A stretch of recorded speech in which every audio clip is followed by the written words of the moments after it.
kok salin koloran iki arep gelut. Gelut nang nganggo sandangan kasatian ki ribet dadak benake kelat bau. Dadak netepke ira-iraan. Cecok iki ajeng gelut niki kula wis krasa. Nek mboten kula ajangi jembar ndak mung sak kepenake dhewe. Lho. Kowe ketoke bakal wani karo Begawan Durna. Lho, biyen wani saiki wani, Mbak. Ora ana alame Bagong kok wedi karo Begawan Durna iki kapan kula tak takon. Hah? Sampeyan ya wis kelingan nek kula niku mesti wani karo sampeyan. Lah kok dadak takon lho kok arep wani karo Begawan Durna. Bagong niku ora wedi karo sapa-sapa, Mbak.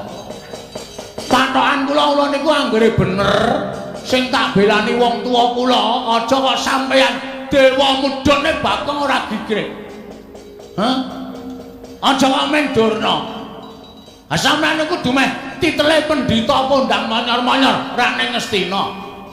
Ha ta? Sampeyan niku upama gambare diumbulke ra tak iso buka kalah terus. Ha kok sampeyan ajeng nantang karo Bagong. Saiki ngene. Sampeyan butuhke pusaka telu, aku ya butuhke pusaka telu. Digawe sayembara. Lho, sayembara apa? Nek kula kalah karo sampeyan, sampeyan boyong pusaka telu. Nek sampeyan kalah karo Bagong, kula sing boyong. Lho. Oh, lah kewanen bocah iki, kewanen ucape. Ora mbok pikir dhisik, wis tak pikir, Mbak. Wis tak pikir.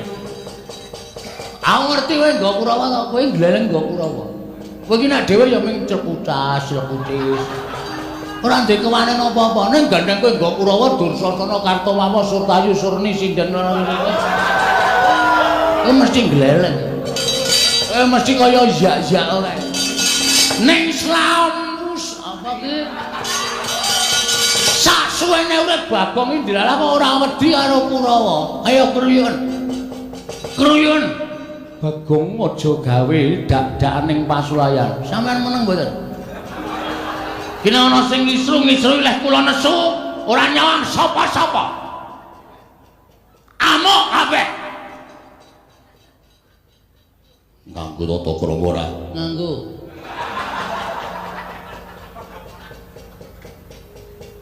Kene wedi. Kono gedhe. Keserong.